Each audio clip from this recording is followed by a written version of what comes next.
Welcome to Tech Blueprint, a window that lets you know the latest technology news in the world. As we all know, China recently implemented unprecedented rare earth controls, directly restricting the direct use of Chinese-supplied rare earth materials in equipment, where the value of rare earths accounts for more than 0.1% of the total value of the product. Those who wish to use these materials must first submit an application to China and explain the intended use of the rare earths. After China implemented its rare earth controls, the US immediately began to lash out, threatening to cut off the supply of parts for China's domestically produced large aircraft and imposing tariffs, all in a rather frightening manner. But what was the result? Once again, much talk and little action. Seeing that the pressure was ineffective, the US shifted its China strategy again, extending its reach to critical software used by Chinese companies. According to foreign media reports, US officials and sources familiar with the matter revealed that the Trump administration is considering restricting exports of a large number of software-driven products to China, from laptops to jet engines. This implies that this is an extension of the ban on related Chinese products that Trump imposed earlier this month, aimed at prohibiting the export of American software and products produced using American software to the Chinese market. When questioned by the media on Wednesday, U.S. Treasury Secretary Benson responded, "All options are under consideration. If export controls are implemented, whether on software, engines, or other items, they will likely be coordinated with G7 allies." It's clear that after the ineffectiveness of pressure on semiconductor chips, the United States has begun shifting its China strategy, attempting to pressure the domestic market by cutting off software supplies. Currently, a certain amount of domestic infrastructure still relies on American software products. For example, in the Android and Apple mobile operating systems, industrial control software, and chip design software. A large portion of these software products has already been replaced by domestically produced alternatives, but a small portion still requires authorization from American companies. If authorization is cut off, it will also have a certain impact on the future commercialization of Chinese companies.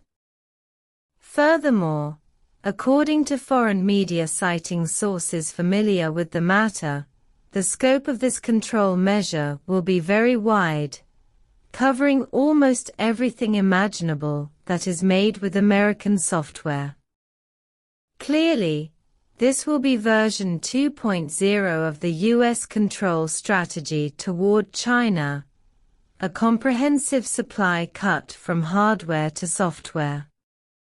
Not to mention the enormous losses that such an action would inflict on American companies, the feasibility of a software supply cutoff makes it a near impossible undertaking. Currently, domestically produced alternatives have been achieved in many software applications, with only a very small number of industrial software products requiring overseas licensing. Even if overseas licensing were terminated, China could circumvent regulatory oversight through various technical means. Furthermore, the G7 allies have yet to express their stance on this matter, and a software supply cutoff by the United States alone would be unlikely to have a significant impact on China. The other side's motive for this statement is undoubtedly to prepare for the upcoming Sino-US tariff negotiations. After the chip pressure trump card failed, the Trump administration has been searching for new ones, and a software technology cutoff appears to have become one of its few remaining key trump cards. Playing this card at this moment could also maximize negotiating leverage before the high-level meeting between the two sides. In fact, the Trump administration currently lacks any effective countermeasures without taking this approach.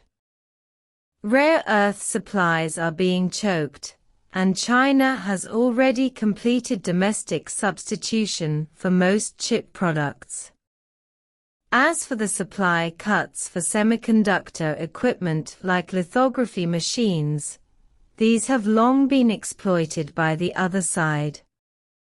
To further pressure China, software technology has become its biggest asset. However, some sources believe that the US will use this measure to extract concessions from China on the rare earth issue, but it will not actually be implemented. Given the current state of the domestic software market, the US's current suspension of key software licenses in China is actually promoting domestic substitution in the relevant supply chain. This is not bad news for China, but rather good news. The current situation is this: the US has fewer and fewer cards to play, while China has been holding back. If this tactical exchange continues, the other side will likely soon be on the defensive. Thus, the other side is playing the software card at a critical juncture, hoping to gain more bargaining chips. As foreign media have stated, the US has begun to shift its China strategy. However, this strategic shift does not necessarily prove that the US still has cards to play. Rather, it exposes the other side's strategic anxieties. A player only plays their bomb card when they are unsure of their opponent's holdings. The goal is to use the bomb to shield their retreat. Once the bomb card loses its effectiveness, subsequent cards will likely be even more difficult to play. What are your thoughts on this?